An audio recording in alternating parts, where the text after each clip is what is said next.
It's John Bowden and part one of our series with Buck Dharma, an original member of Blue Oyster Cult. Remember, it's only him and Eric Bloom from the classic lineup, and you'll hear all about their history in a second. How this band still works on Rock History Music.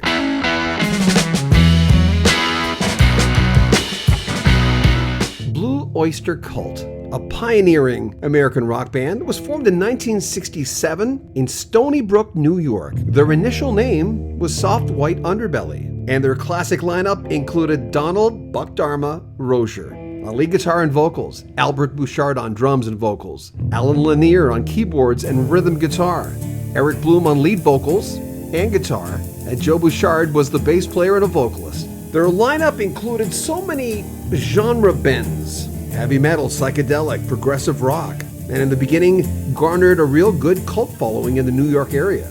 But they soon caught the attention of manager Sandy Pearlman. He helped them secure a deal with Columbia Records, and their self-titled debut album was released in 1972, showcasing their electric style and darkly poetic lyrics, laying down the groundwork for their future success. Even non-Blue Oyster Cult fans would know the album Agents of Fortune, which of course featured the iconic lineup. It was the band's fourth studio album, released in 1976, and it was a major turning point in their career. This was the time where the band embraced a more polished and accessible sound, blending hard rock and pop sensibilities. Agents of Fortune became a huge commercial success, largely due to that song, which would later be known as the Cowbell Song, which we'll get into in a second, that would be featured on Saturday Night Live, giving it a whole new life.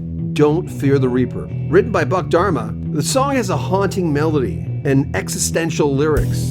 It captured the imagination of a large audience. Don't Fear the Reaper reached number 12 on the Billboard Hot 100 and remains a staple on classic rock radio. Another was Godzilla, released in 1977 from Spectres. Godzilla is sort of a tongue-in-cheek tribute to the famous Japanese monster. It, again, was written by Buck Dharma, and the song features one of those real driving riffs, powerful lyrics, describing the creature's destructive rampage. It became a fan favorite, and it's known for its powerful guitar solo. It's also really catchy.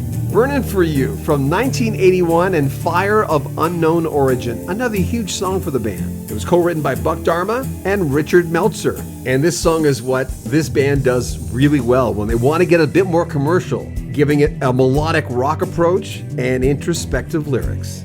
The track became a top 40 hit, reaching number 40 on the Hot 100, and was bolstered by a heavy rotation on MTV. Overall, Blue Oyster Cult's legacy is firm in the rock and roll history books, combining some great pop at times, a lot of rock, and metal genres. The band was always well known for complex arrangements, fantastic lyrics, and a willingness to experiment. That's what set them apart from their contemporaries. Now the resurgence of Blue Oyster Cult's song Don't Fear the Reaper. It was significantly influenced by a sketch on Saturday Night Live that aired on April 8th, 2000. The sketch was known as More Cowbell, and it became an iconic moment in pop culture, revitalizing interest in that one song and the band. In the sketch, actor Christopher Walken plays a music producer, Bruce Dickinson, and he's overseeing the recording of the song Don't Fear the Reaper.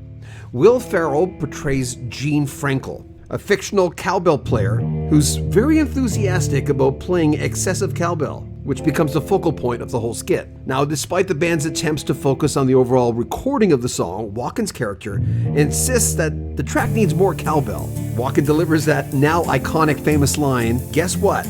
I got a fever, and the only prescription is more cowbell." Now, the humor, of course, and the absurdity of the skit really struck a chord with fans, and it's become one of the most famous Saturday Night Live skits of all time.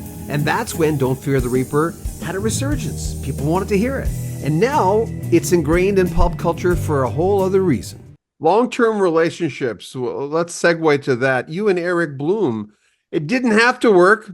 I know it's not always pretty, but going back that long with one guy, what is it about you two making it work?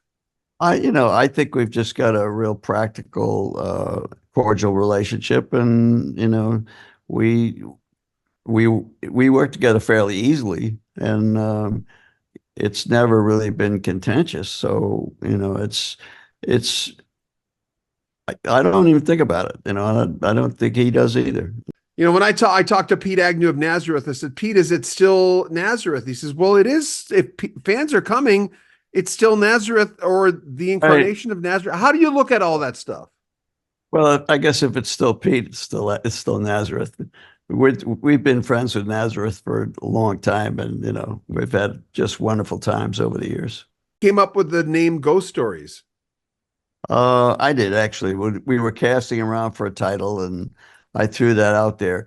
I just, when I listen to these songs, they feature the original members of the band, of course, and Alan Lanier is no longer with us, and it just I didn't imagine what the cover wound up looking like with three ghosts on it, but I just thought that it would be like the old grandpa or the uncle with the dusty book, with the young kids around him, telling these spooky stories of history, So that was my idea. But anyway, I think it's an apt title for the record.